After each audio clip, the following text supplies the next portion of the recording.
Boa noite, amigo telespectador da TV Transamérica e das redes sociais. Estamos ao vivo aqui pelo canal 59, diretamente dos estúdios da rede de TV Transamérica, também pela internet, no verdadeexpressão.com.br, assim como pelo Facebook da TV Transamérica, o Facebook do Verdade Expressão. Estamos ao vivo com mais um programa.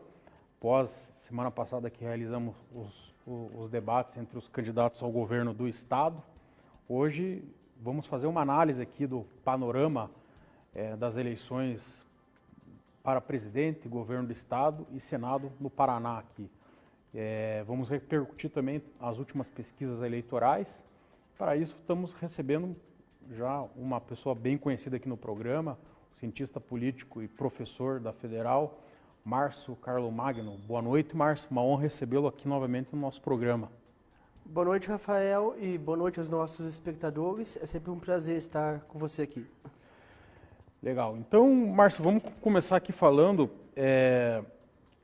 sobre o nosso cenário presidencial. Nós tivemos uma pesquisa hoje, que é até um objeto de uma pergunta aqui, do Sérgio Leite, ele que sempre nos acompanha aqui,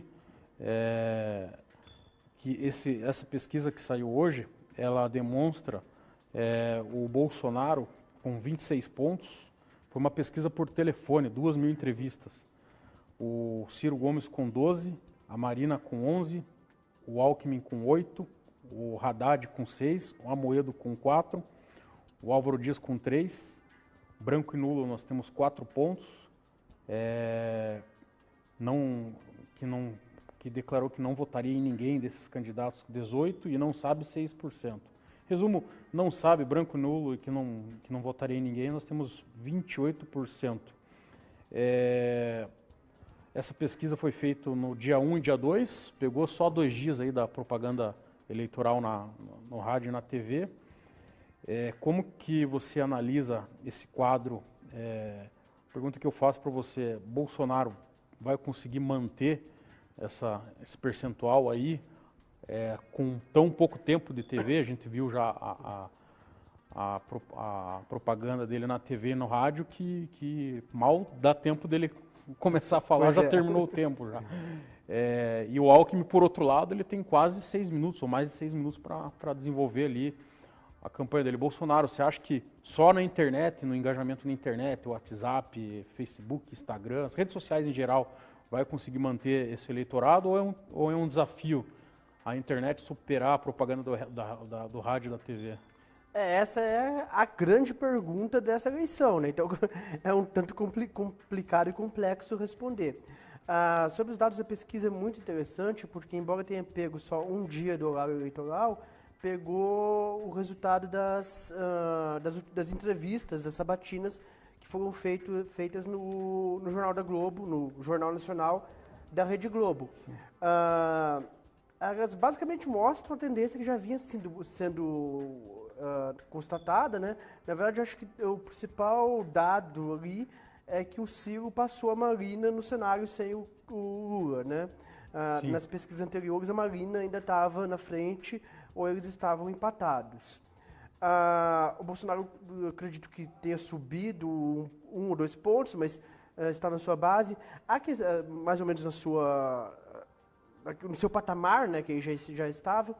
A questão da pesquisa por telefone, como você mencionou. Existem 2 argumentos que a gente tem que ponderar ao tratar a pesquisa por telefone em relação à pesquisa presencial. O primeiro em termos gerais, a pesquisa presencial é considerada mais fidedigna dos resultados eleitorais concretos. Então, a pesquisa presencial, como o Datafolha e o Ibope fazem, ela tende a ser mais correta. É Instituto FCB, encomendada pelo Banco BTG Pactual, só para complementar a informação. Claro. Então, a pesquisa por telefone, às vezes, ela tende a ter mais erro. Inclusive, o tracking, que as pesquisas, que é o que os partidos fazem, uma pesquisa interna, acompanhamento quase que diário para ver as movimentações, esse tracking é realizado por telefone, mas a amostragem é muito maior para poder compensar, esse viés que eventualmente é gerado. Esse é o primeiro argumento. Só que existe um outro argumento específico dessa eleição, que é o voto envergonhado. No caso, isso é um fenômeno que já foi constatado, já é pelo menos há 2 décadas constatado, que os candidatos de extremo, então tanto de extrema esquerda, quando eles são competitivos, mas sobretudo candidatos de extrema direita, existe uma certa pressão social que as pessoas intencionam votar nesse candidato, mas quando elas são entrevistadas presencialmente, elas não dizem, porque elas estão envergonhadas de dizer aquilo, porque existe um certo constrangimento. Então, o que acontece? Muitas vezes, os candidatos de direita, ou especificamente de extrema direita, eles se saem melhor nas urnas do que as pesquisas indicavam.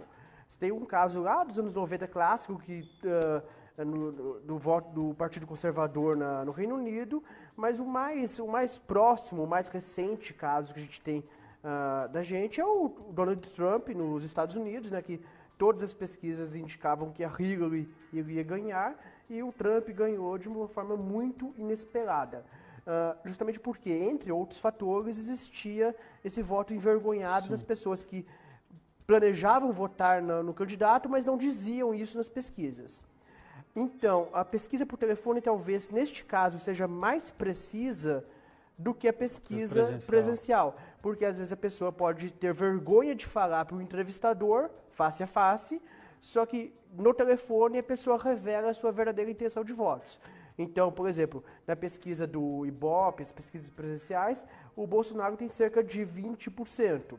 Nessa pesquisa do BTG, ele tem 26%. Então, é possível, a gente não sabe, que talvez esse valor na casa dos 26% seja um valor mais preciso, mais correto do que aquele valor da casa dos 20%. E ele estava com 24, só para título de informação. Na última pesquisa do BTG ele estava com 24. Exato. Então ele já vinha apresentando números superiores que esses institutos mais tradicionais aí, que a pesquisa é presencial. Exatamente. E mesmo esse crescimento, então você vê o resultado de algo que a gente já havia constatado semana passada, é que ele acabou, as análises indicavam que ele teria se saído bem diante do confronto dos jornalistas da Rede Globo. E o que, pelo menos, essa pesquisa indica é que, de fato, ele teria se saído bem junto ao eleitorado. A grande questão, como você sugeriu, é se ele vai conseguir manter isso ou não. Aliás, a grande pergunta dessa eleição é justamente essa. É o candidato das redes sociais, o Bolsonaro, contra o candidato da televisão, que tem mais da metade do tempo de televisão, que é o Geraldo Alckmin. Então, será que o Geraldo Alckmin vai conseguir suplantar a força do Bolsonaro? Essa é a grande questão que a gente ainda não sabe a resposta. Uma questão interessante sobre o Bolsonaro é que a gente que vem acompanhando a trajetória do Bolsonaro, aí, principalmente agora na condição de até então pré-candidato, agora candidato, muitos apostavam que o Bolsonaro não conseguiria virar o ano. Muitos apostavam, não, ele está jogando presidente e vai ser candidato a senador. Ele não vai aguentar, vai chegar a um determinado momento que vão desconstruir ele e ele vai acabar desistindo, como aconteceu em outros vários casos em eleições anteriores, com candidatos, pré-candidatos a presidente que apareciam bem em pesquisas, daí acabavam sendo desconstruídos e acabavam desistindo. O Bolsonaro, pelo contrário, ele se manteve forte, a resistência até cresceu, né? Se você pegar a evolução das pesquisas eleitorais do ano passado para cá, você pode perceber que ele cresceu nas intenções de voto. A que você atribui isso daí? Não, certamente, você pontuou muito bem. Existe uma estratégia de alguns candidatos que eles se lançam como pré-candidato a um cargo mais alto para ganharem reputação, ganharem espaço na mídia, na imprensa, e depois concorrem a um cargo mais baixo. Nessa mesma eleição, a gente teve 2 pré-candidatos muito claros, o Rodrigo Maia, pelo DEM, que se lançou pré-candidato e que fez uma pré-campanha forte, e o Fernando Collor, que já estava claro que não seria candidato, né?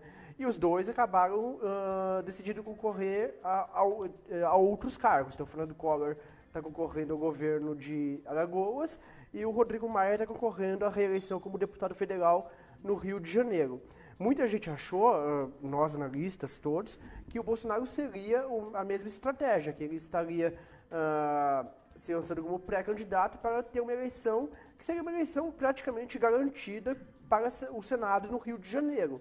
Mas ele continuou firme e continua. Aliás, ainda que ele venha a cair no decorrer da campanha, já é Já superou, né? um fenômeno que é muito distinto de outras eleições que nós já tivemos até hoje, desde 94, nesse período da Nova República. Essa é uma eleição muito, muito atípica. É uma eleição muito diferente das que nós tivemos até então. Você acredita que essa atipicidade da eleição, como você falou, se decorre muito da crise política do país, da questão do impeachment? Você acha que tem muito a ver com isso?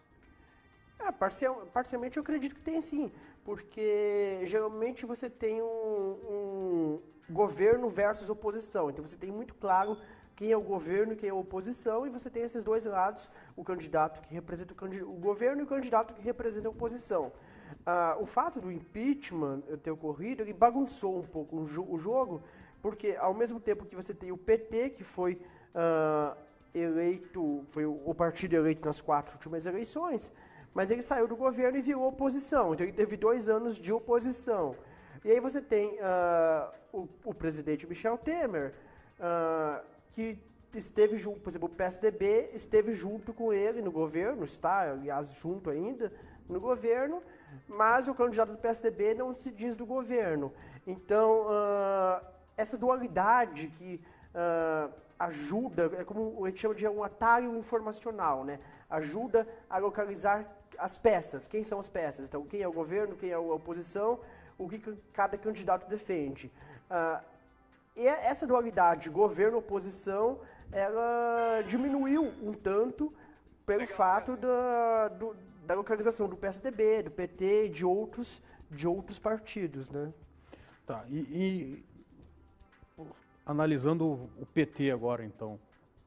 O PT, hoje o Haddad visitou o Lula lá na Polícia Federal e declarou que vai, dentro desses 10 dias que o TSE deu para substituir a candidatura do Lula, o Haddad declarou que o PT vai insistir na candidatura do Lula e vai apresentar o recurso ao Supremo, vai pedir uma liminar para tentar liberar a candidatura do Lula. E também falou que vai fazer um recurso também à ONU denunciando o descumprimento, né, aqui do Brasil, no caso do TSE, quanto àquela recomendação da ONU. Como que você enxerga essa estratégia do PT em manter aí essa candidatura do Lula até a última consequência? É uma aposta arriscada, eu acho que eu consigo enxergar a lógica deles por detrás.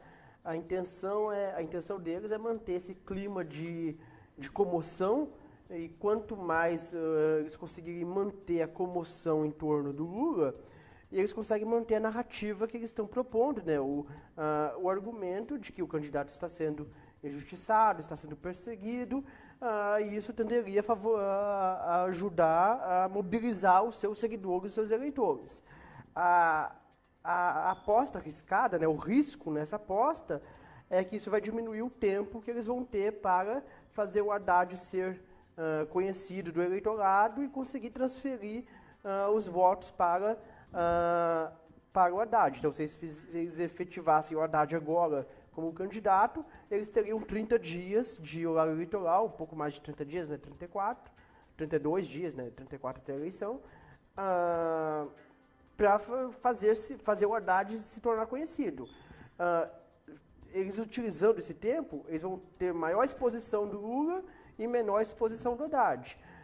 O lado bom para eles, né, pensando na estratégia do PT, a intenção deles é manter o clima de comoção nacional e que favoreça esse estado psicológico dos seus eleitores, né? Por exemplo, nessa pesquisa aqui o Haddad aparece com 6 pontos. Exato. O que, aliás, é um dado muito interessante.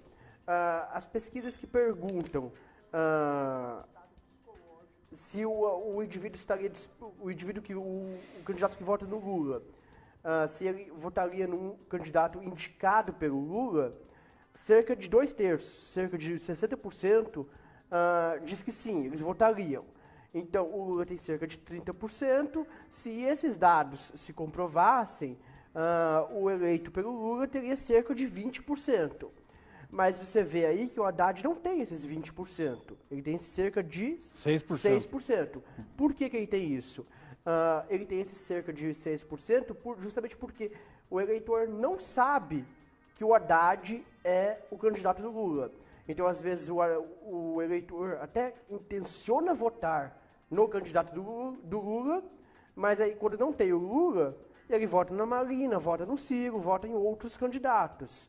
Então, é preciso algum tempo, essa transferência não é imediata, é preciso algum tempo para informar o eleitor que o candidato do PT, o candidato do Lula, é este. Eles vão ter cerca de 20 dias para fazer isso, o PT vai ter cerca de 20 dias para fazer isso. A grande pergunta é, será que isso vai ser suficiente? Essa é a pergunta que a gente não sabe. A gente não sabe a resposta ainda. Se em 20 dias o PT vai conseguir fazer com que todo o eleitorado que pretende seguir a indicação do Lula realmente conheça quem é o candidato do ex-presidente. E até, na verdade, o Haddad já tem aparecido como principal, como porta-voz do Lula. Com essa decisão do TSE, que diz que o Lula só pode aparecer até 25% na propaganda e ele 75%, nesses 10 dias acredito que o nome do Haddad vai ganhar uma visibilidade maior. Como que se enxerga? Não, eles vão explorar, eles vão dar maior visibilidade. E outro lado positivo para o PT, né, do ponto de vista da estratégia do PT, em não expor o Haddad tão cedo, é que evita a crítica, né? A partir do momento que, por enquanto, ninguém está criticando o Haddad, porque ele não se apresentou como candidato ainda. A partir do momento em que o PT decidir este é o candidato, os outros candidatos poderão desferir as suas críticas. Por enquanto, ele está surfando na onda de não ter críticas, o que pode acabar beneficiando, inclusive, a transferência de votos para ele, porque é um candidato que não sofreu campanha negativa, como, por exemplo, o Bolsonaro está sofrendo. O cenário curioso é que o Haddad é ex-prefeito de São Paulo. Inclusive disputou a eleição com o João Dória. Sim. E o João Dória tensionava ser candidato a presidente.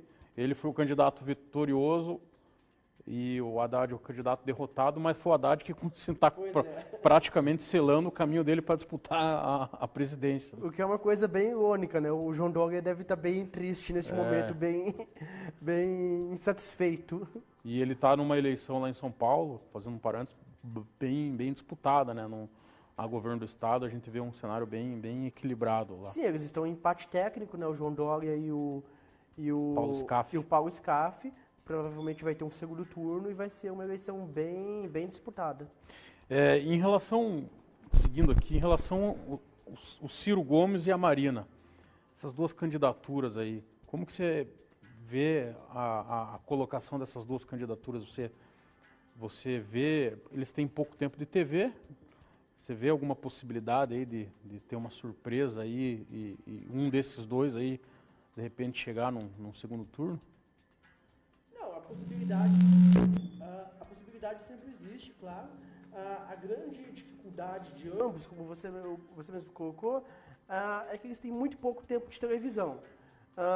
Mas eles são os depositários naturais, por assim dizer, do voto do Lula. Então, quando você vê que o Lula sai do cenário, o Haddad não cresce tanto. Quem cresce é a Marina e o Ciro Gomes.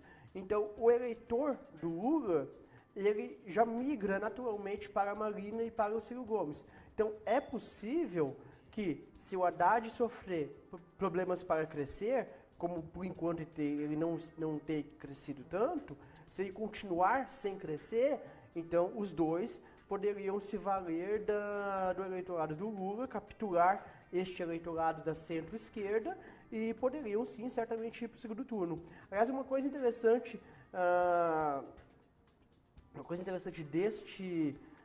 desta eleição é que, diferente de outras eleições, em que, por exemplo, na última eleição, né, e outras, né, anteriores, você tinha dois candidatos brigando pela segunda vaga no segundo turno. Então, você tinha a Dilma praticamente garantida e tinha a Marina e o Aécio Neves brigando ali pela segunda vaga. Esse ano, você tem 5 candidatos e qualquer um dos 5 pode estar ou pode não estar no segundo turno. Então, você tem o Bolsonaro, o Alckmin, o Ciro, a Marina e o próprio Haddad, claro. O campo está tão fragmentado que, por enquanto, qualquer um dos 5 pode estar no segundo turno. Então, é certamente a eleição mais competitiva, a eleição presidencial mais competitiva que nós tivemos até então, até agora, pelo menos desde 94. Só para contribuir aqui, nessa pesquisa da BTG, o Ciro, no levantamento anterior, aparecia com 8 pontos, né? Uhum. E agora ele foi para 12, e a Marina, que estava com 15, foi para 11. Então teve essa variação aí. Sim, como eu disse, talvez a principal novidade dessa pesquisa seja que o Ciro passou a Marina, né? Até então a Marina era a segunda colocada e agora parece que o Ciro passou ela, embora este resultado esteja na margem de erro, né? Então, tecnicamente, os dois estão empatados. Mas talvez tenha havido uma migração do ex-eleitor do Lula, que ia para a Marina e agora vai para o Ciro. O Ciro talvez esteja também colhendo algum fruto da semana passada, da repercussão das entrevistas do Jornal Nacional, que tiveram uma audiência muito grande, né? E o Geraldo Alckmin? O Geraldo Alckmin tem o maior tempo de TV, já uma parte aí já do tempo de TV ele já utilizou para tentar desconstruir o Bolsonaro. Você acha que, na sua opinião, o Alckmin vai traçar uma campanha de desconstrução, mirar mais no Bolsonaro do que em outros candidatos? Porque, segundo alguns entendem que o Alckmin só consegue crescer digamos assim, com o declínio do Bolsonaro. Você concorda com isso daí? Então, essa é a grande pergunta, o grande dilema da campanha da coordenação do Alckmin, e é uma pergunta ainda sem resposta. E a vida do Alckmin não está fácil, porque o grande dilema dele em qual eleitorado que ele vai tentar crescer. Então, ele vai atacar o PT para tentar atrair os votos da direita, atacando a esquerda, ou ele vai atacar o Bolsonaro, pelo menos por enquanto é o que ele decidiu fazer, para tentar atrair os votos do Bolsonaro. É uma dúvida porque ele tem, de certa forma, 2 adversários, né? Então ele tem a sua direita, tem o Bolsonaro, que ele precisa capturar alguns votos do Bolsonaro, e à esquerda ele tem o seu adversário histórico, que é os candidatos da esquerda. Então, Ciro, o Haddad, etc. Então é difícil a estratégia dele e é muito delicada. O problema dos eleitores do Bolsonaro é que existem alguns indícios de que o voto no Bolsonaro já estaria muito consolidado. Então você vê, por exemplo, a pesquisa espontânea, então, por exemplo, a última pesquisa Ibope, você tem lá, ele tem 20% na pesquisa estimulada, quando os nomes são apresentados, mas na espontânea, quando você só pergunta em quem você vai votar antes de dar qualquer nome, e ele tem 15% na espontânea. É um valor muito, muito alto. Então significa que uma parte considerável desses eleitores do Bolsonaro, o que os institutos geralmente consideram, os analistas, consideram que o voto espontâneo é o voto mais consolidado. Então é difícil você mudar o voto de alguém que você pergunte, sem dar opção nenhuma, em quem você vai votar, e ele já responda de bate-pronto o nome do candidato.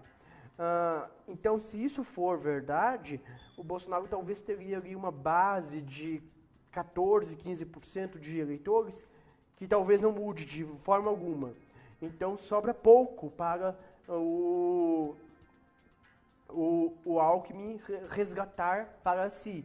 Então, ele vai brigar ali por cerca de 5 a 8% dos eleitores do Bolsonaro.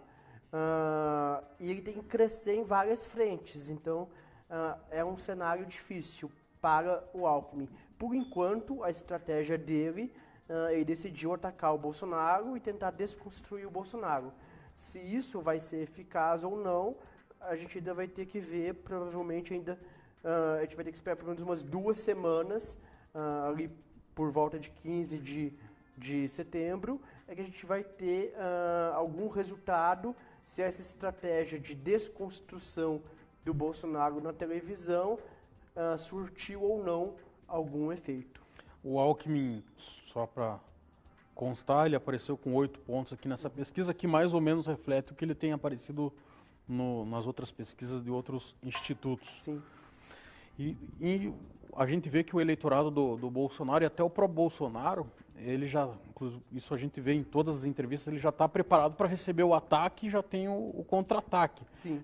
Inclusive, em relação a esse material aí que o Alckmin divulgou, a gente viu, pelo menos nas redes sociais, né, uma defesa muito grande em torno do Bolsonaro. Me parece que ele tem hoje o eleitorado mais mobilizado para defendê-lo, né? Sim, certamente. Eu não tenho muitas dúvidas nisso, que o Bolsonaro e os militantes do PT também, né, que são historicamente muito mobilizados, são os dois grupos de militantes mais ferrenhos, por assim dizer. E é isso, o Alckmin, o eleitor típico do Alckmin não é tão apaixonado, por assim dizer. E isso pode ser algo decisivo na eleição. Então, voltando também ao exemplo, novamente, da eleição americana de 2016, um fator decisivo foi justamente que o eleitor do Trump era um eleitor apaixonado, um eleitor muito combativo, exatamente como é o eleitor do Bolsonaro. Ao passo que o eleitor da Hillary era um eleitor desapaixonado, um eleitor que, ainda que intencionava votar nela, não tinha aquela paixão de militar por ela, de tentar convencer outras pessoas a votar nela e assim em diante. Então, esse engajamento do eleitor se reflete muito na conquista de indecisos, por exemplo, quer dizer, pode se refletir na conquista de indecisos. Então, isso pode ser, no fim das contas, um fator decisivo em uma campanha tão fragmentada e tão apertada assim. Voltando à questão do eleitorado do Alckmin, é curioso que o Alckmin perde em sua própria casa, né? Então, no estado de São Paulo, tem o antigo reduto do Quércia, do Maluf, aquele eleitorado, sobretudo no interior paulista, é muito Bolsonaro. Então, assim, no estado de São Paulo, que o Geraldo Alckmin governou durante 14 anos, ele perde para o Bolsonaro. Então, a vida do Alckmin não está fácil. Vamos chamar, então, as notícias da semana com Isis Barros Lourenço e, na sequência, vamos falar dos demais candidatos aqui à presidência. Boa noite. Vamos então começar falando sobre as contas da Copel. O Tribunal de Contas do Estado do Paraná julgou irregulares as prestações referente ao exercício de 2016 de 2 subsidiárias da Companhia Paranaense de Energia, que é a Copel. A Copel Brisa Potigar e a Ventos de Santos Uriel.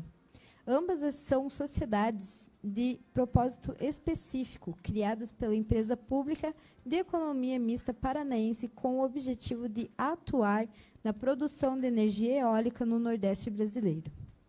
As duas empresas compartilham o mesmo corpo administrativo e os responsáveis pelo exercício de 2016 são Dilcemar de Paiva Mendes, que é o diretor-presidente entre 1º de janeiro e 17 de outubro daquele ano, e Pedro dos Santos Lima Guerra, que ocupou esse cargo entre 18 de outubro e 31 de dezembro. Ambos foram multados no julgamento da prestação de contas da Copel Brisa Potiguar. O motivo da desaprovação das contas foi a ausência de medidas voltadas a obter ressarcimento dos danos causados pelo atraso na entrega de aerogeradores e a falta de nacionalização de equipamentos adquiridos pelas empresas. Agora vamos falar sobre habitação. O Pleno do Tribunal de Contas do Estado do Paraná deu provimento parcial ao recurso de revista interposto por Munir Chawishi, ex-presidente da Companhia de Habitação do Paraná, a Coapar, em face do acórdão número 3529 de 2017, da segunda Câmara da Corte. A decisão havia julgado irregular a prestação de contas de transferência voluntária realizada em 2012 pela Coapar, a Companhia de Habitação Popular de Curitiba, Coab, em razão de incompatibilidades nas despesas previstas no plano de aplicação do convênio. O Tribunal de Contas do Paraná havia determinado aos responsáveis a restituição de R$ 32.997,34. O objetivo da parceria era construir ou custear reformas em 343 unidades habitacionais destinadas à população de baixa renda da capital paranaense. No caso das reformas, o convênio previa o repasse de dinheiro aos beneficiários, que se encarregariam da compra de material e da mão de obra. Essas foram as notícias do nosso jornalista e colaborador Pedro Lima. Muito obrigada. Voltamos, então. Então, Márcio, a gente tem mais duas candidaturas que a gente pode dar um destaque. O Amoedo aparece nessa pesquisa com 4%. Seria bom verificar, acho que outro instituto, para ver se realmente ele já está nesse patamar. A gente vê que ele tem um investimento muito grande na internet, né? Nas postagens dele. A gente que acompanha bastante as redes sociais, vê sempre que estão patrocinadas. Ele já ultrapassou os 2 milhões de seguidores, pelo menos no Facebook. Como que se enxerga o Amoedo aí nesse cenário aí? Não, com certeza, você pontuou algo bem interessante. Os primeiros dados indicam que ele gasta R$5 mil por dia, só em impulsionamentos do Facebook. Então ele está investido pesado na campanha, nas redes sociais, sobretudo o Facebook, no caso dele, para tentar ampliar o seu eleitorado. De fato, o candidato que mais cresceu nas redes sociais. Inclusive, a gente faz esse monitoramento lá no nosso grupo de pesquisa da UFPR. Inclusive, fazer um parênteses, a gente vai começar a lançar os boletins essa semana do nosso programa de monitoramento. A gente faz o monitoramento eletrônico eleitoral dos candidatos. Facebook.com, não sei se eu posso falar, mas... Sim, vamos falar disso. Inclusive, o Leonardo... Você fez em 2016 também? Exatamente. É facebook.com/monitor eleitoral. facebook.com/monitor eleitoral. A partir dessa semana, a gente vai começar a divulgar as nossas análises sobre que a gente faz no grupo de pesquisa da UFPR, sobre os candidatos, tanto ao governo do Estado quanto à presidência. E a gente constata que o Amoedo é um dos candidatos a presidente que tem crescido nas últimas semanas e que tem eleitores muito engajados. A questão é que ele vai conseguir traduzir isso em intenção de voto e conseguir enfrentar outros candidatos que têm outros recursos maiores do que ele, no caso de televisão e capilaridade partidária. E ele tem uma desvantagem que ele não foi convidado para nenhum dos debates, né? Exato. A desvantagem dele, entre outras, é que ele não esteve presente nas sabatinas, não esteve presente, nem estará provavelmente nos debates, e assim por diante.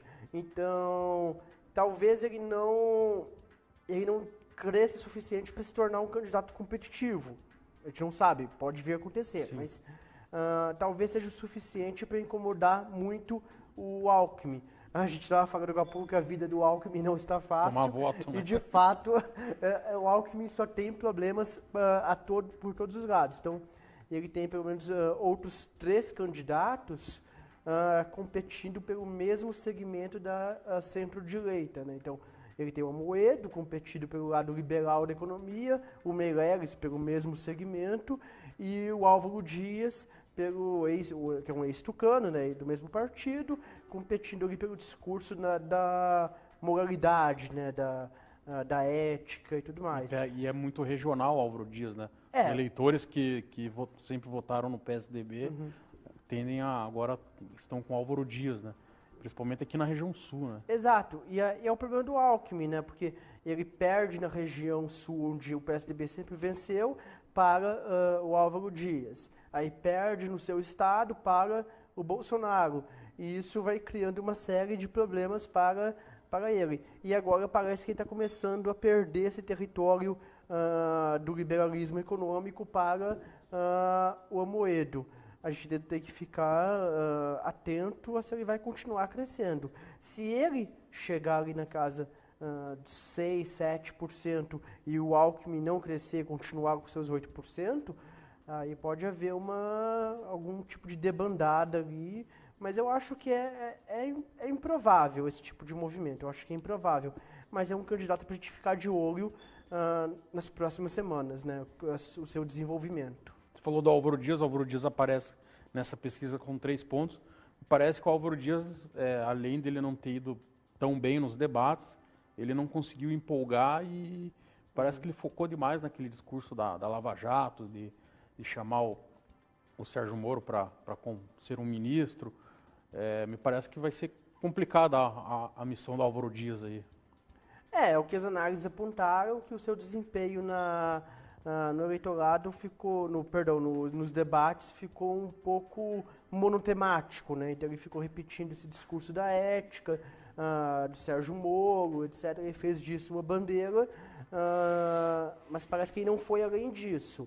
Então ele já inclusive esteve melhor nas pesquisas, né? Teve algum momento que ele estava ali em empate técnico com o próprio Alckmin, e agora parece que ele caiu um pouco. Então, era um candidato em que se apostava que talvez poderia ser uma alternativa do eleitorado tucano, que não queria o Alckmin, mas parece que essa alternativa está se tornando o Amoedo e não o Álvaro Dias. É muito difícil ele ultrapassar a barreira regional. O principal desafio dele é justamente esse. É um candidato que vai muito bem na região sul, mas ainda não conseguiu se tornar nacional. Se a gente fizer uma soma aqui rápida, só para terminar a análise aqui de presidente, primeiramente que nós temos 28%, né, como eu falei, de indecisos branco e nulo, né? Mas somar aqui, Alckmin, Amoedo e Álvaro Dias, nós temos 15 pontos. Então seria já um número que levaria, por exemplo, o Alckmin já a uma segunda colocação. Sim, certamente. O campo da direita se fragmentou muito esse ano, por uma série de motivos, enfim, por você ter o Bolsonaro ali, por alguns atores não acreditarem, os atores políticos, né, não acreditarem tanto na viabilidade do Alckmin para crescer, e que por enquanto ainda não cresceu, né? Você tem uma certa fragmentação. Então, você tem o Álvaro Dias, você tem o Henrique Meirelles, você tem o Henrique Meirelles, que ainda está no traço, né, está com 1%, ainda também não deslanchou ainda, mas você tem sobretudo o Álvaro Dias e o Amoedo competindo ali pelo mesmo eleitorado do Alckmin. Então, embora a esquerda também esteja fragmentada em certo sentido, você tem o Ciro Gomes, tem o Haddad, tem a Marina que está ali no centro, a tendência é que o PT cresça. Então, essa fragmentação não é tão fragmentação assim.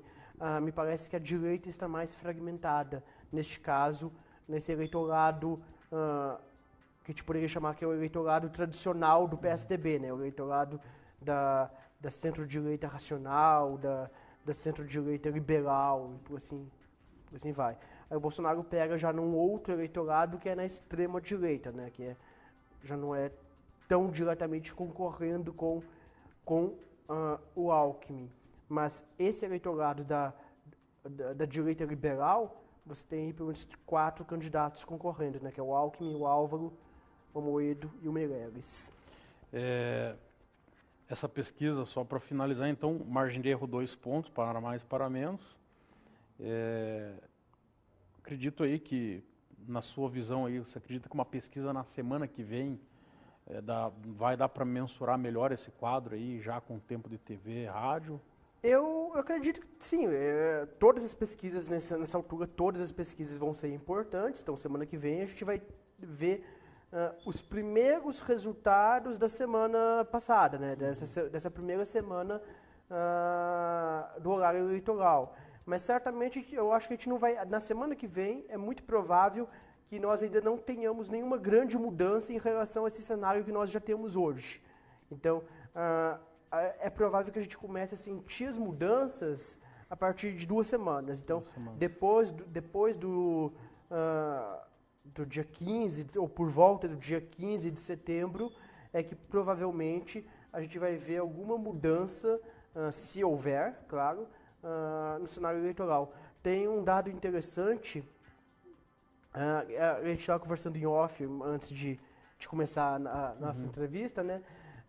Tem um dado interessante de 2014, no dia 19 de setembro, ou seja, 2 semanas antes da eleição presidencial, a Marina tinha 31 pontos nas intenções de voto, em empate técnico com a Dilma, e o Aécio Neves tinha 14%. Ou seja, parecia uma fatura liquidada. 31 para 14 é 17 pontos de diferença. Exatamente, faltando 2 semanas antes da eleição. E em 2 semanas, a Marina caiu quase 15 pontos, ela terminou a eleição com 20 ou 21, não me recordo precisamente, e o Aécio cresceu esses quase 15 pontos, terminou o primeiro turno pouco menos de 30, se eu não me engano, foi para o segundo turno junto com a Dilma. Então você vê que tem uma mudança de 15 pontos percentuais, uma candidata caiu, quase 15 pontos, e o outro subiu em um intervalo de 2 semanas. Naquele caso, em 2014, foi sobretudo pela campanha negativa que o PT fez contra a Marina, porque julgou que o Aécio seria um candidato mais fácil de ser enfrentado no segundo turno. Então eles bateram forte na Marina porque preferiam que o Aécio crescesse. Então, esse é um exemplo de como que o cenário eleitoral pode mudar rápido e muito fácil. As pesquisas já indicam isso há muito tempo, que o eleitor brasileiro decide o seu voto na última semana. Então, as pesquisas até então são importantes para a gente sentir o clima de opinião, para a gente sentir a evolução dos candidatos, quem está crescendo, quem está caindo, são importantes. Mas, assim como no exemplo que a gente tem em 2014, essas intenções podem mudar muito na última semana. Dá para afirmar, diante desse cenário, que o candidato que fizer 20 pontos vai para o segundo turno? É difícil fazer qualquer afirmação nesse cenário tão fragmentado. A questão é, se o cenário continuar tão fragmentado quanto está, é possível que algum candidato com cerca de 20% vá ao segundo turno. Então é algo muito, muito interessante, inclusive, porque você pode chegar possivelmente a gente vai chegar talvez na semana da eleição, talvez até no dia da eleição, com candidatos em empate técnico, sem saber quem vai ou quem não vai ao segundo turno. Legal. Vamos passar então aqui para o Paraná, nosso estado. Nós temos aqui o governo do estado. As últimas pesquisas indicam um cenário indefinido. Está prevista para amanhã uma divulgação do Ibope, que depende agora de uma decisão judicial do TRE. Foi feito um recurso pelo Ibope, agora à tarde, no final do dia, a coligação do candidato Jorge Bernardi entrou com uma ação pedindo que a pesquisa não fosse divulgada, né, amanhã, e a juíza aceitou, acolheu essa liminar.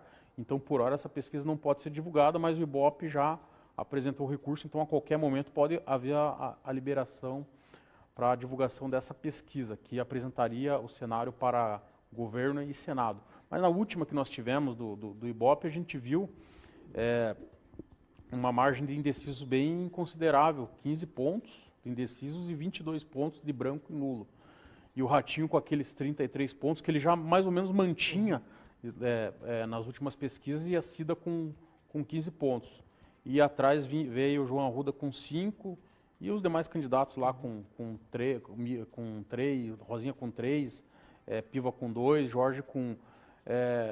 como que você vê? Me parece que essa pesquisa mostra que o eleitorado do Osmar não se decidiu para onde vai. Como que se analisa? Não, acho que você tem toda a razão, até em virtude do pouco tempo que o candidato da coligação, né, PDT e PMDB, teve até então para se apresentar ao eleitorado. Você tinha o Osmar consolidado como pré-candidato, e você teve uma reviravolta ali na véspera da eleição que o candidato desistiu de concorrer. E o seu representante, o representante do seu partido, da coligação, não estava fazendo uma pré-campanha tão enfática quanto o Osmar Dias estava até então. Então é possível, eu diria até provável, que o João Arruda cresça nas próximas campanhas, nas próximas pesquisas. Aliás, é nisso que ele está apostando, né? Ele está fazendo o discurso de eu sou o candidato de oposição, e de fato os outros dois candidatos postos ali, o Ratinho e esse da Borghetti, em alguma medida vem do governo Beto Richa, ela vice-governadora mais do que ele, claro, que foi secretário. Mas é provável que ele cresça nas próximas pesquisas. O desafio do Ratinho é manter superar essa barreira dos seus 30% e crescer para garantir a sua eleição. Hoje ele talvez até vencesse no primeiro turno, mas eu acho que uma vez que o João Arruda ou outros candidatos, enfim, cresçam pegando o eleitorado que se diz indeciso, e diminui as chances dele ganhar já no primeiro turno. Talvez a briga fique ali entre Cida e João Arruda para ver qual dos dois consegue ir ao segundo turno contra o Ratinho. Mas, de uma forma geral, é um cenário ainda muito aberto, que a gente pode tanto ter uma vitória em primeiro turno, quanto ir ao segundo turno. Me parece que é um cenário aberto, que ainda pode mudar muito, sobretudo em virtude dessa mudança de candidato que nós tivemos ali em cima da hora, na véspera da convenção partidária. E o João Arruda, ele já ditou o tom da campanha dele, inclusive agora na TV e no rádio. Ele disse que é o único candidato de oposição.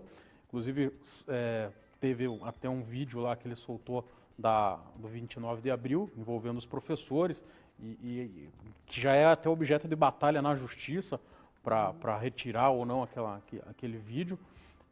Você acha que esse é o caminho para o João Arruda, esse discurso mais duro, e tentar vincular Ratinho e Cida juntamente com o Beto Richa como parte daquele governo?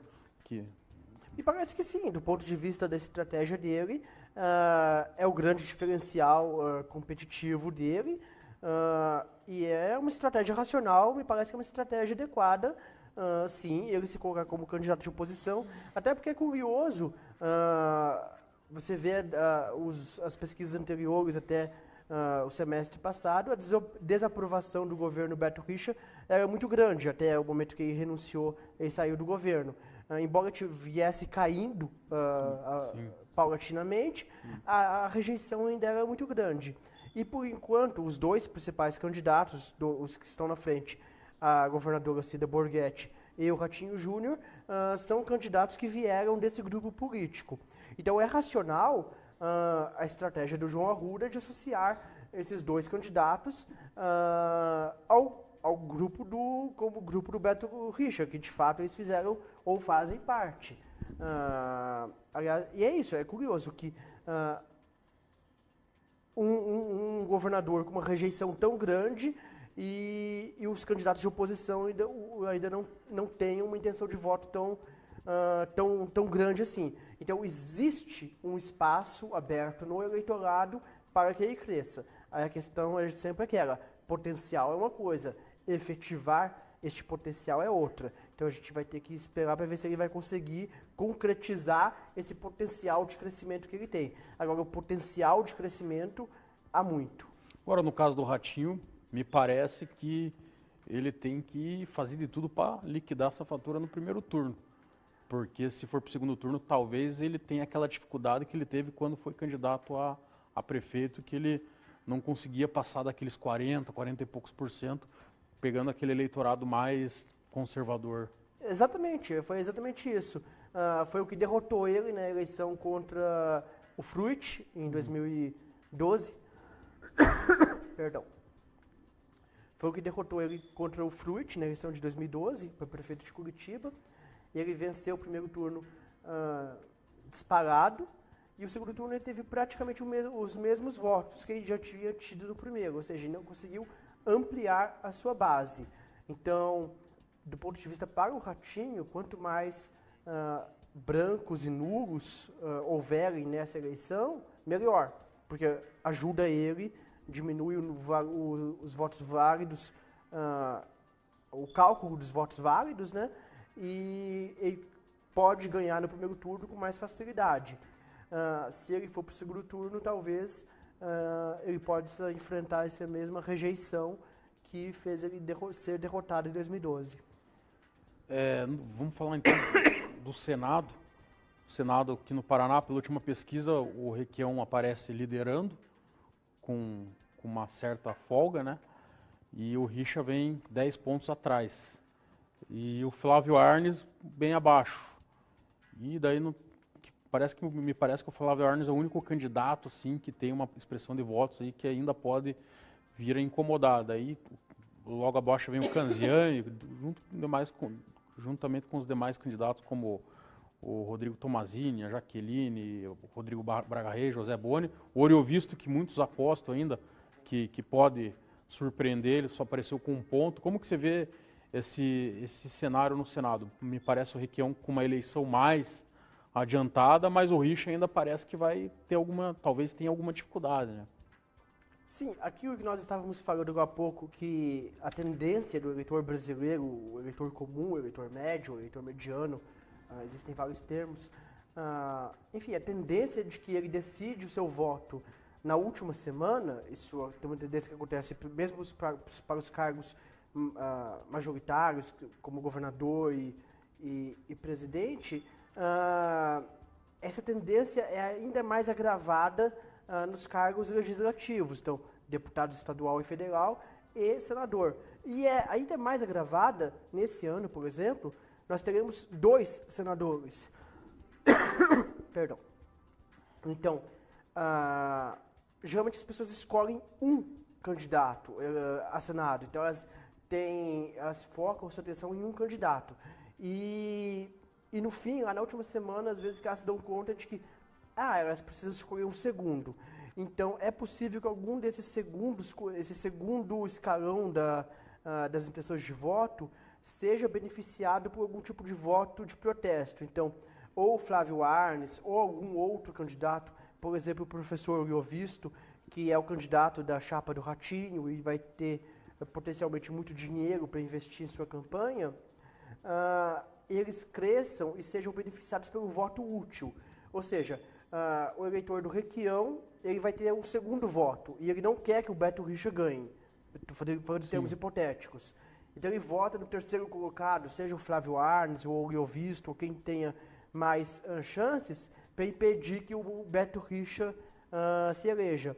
E isso pode fazer com que, pode ter algumas surpresas de última hora, e fazer, por exemplo, que o Flávio Arnes cresça muito ali nos últimos dias da pesquisa, ou às vezes que a pesquisa nem capta. A gente tem casos históricos que esse segundo voto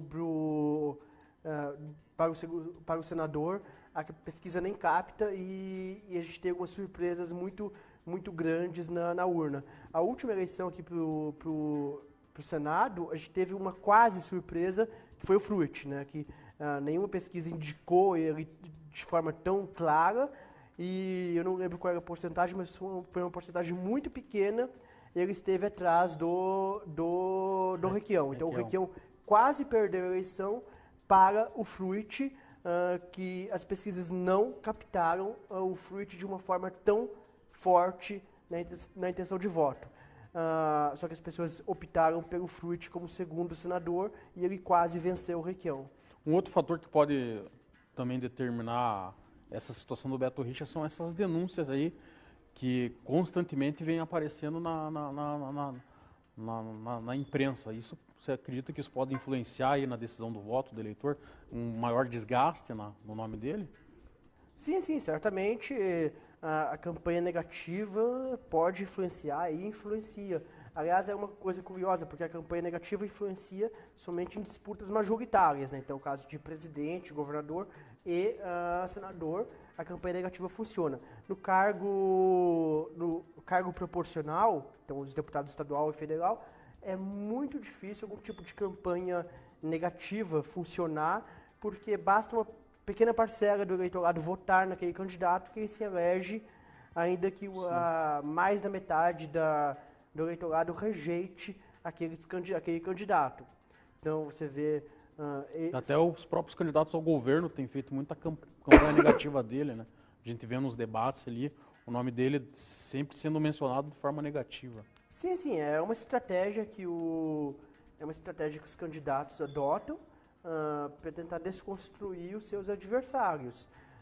E, eventualmente, isso pode influenciar na escolha do eleitor para que ele opte pelo voto útil, lá na última hora, na véspera, na antevéspera da eleição, e escolha ali o terceiro colocado, que pode ter uma chance de tirar as chances daquele candidato que ele não quer. Então, embora as pesquisas indiquem hoje que seria um cenário mais ou menos consolidado, então, se você olhar friamente para os números, você vai ver ali, Requião e Richa já se elegeram. Mas, na verdade, não é bem assim. Entendendo como funciona a escolha do eleitorado, a escolha do eleitor, entendendo como funciona o mecanismo da disputa, a gente sabe que essa disputa não está tão consolidada quanto pode parecer. Para a gente finalizar, Márcio, gostaria que você falasse rapidamente, então, desse projeto que vocês estão desenvolvendo ali na Universidade Federal Paraná, esse estudo que vocês já fizeram em 2016. Esse estudo abrange as redes sociais dos candidatos, Facebook, Instagram, ou é só Facebook esse trabalho?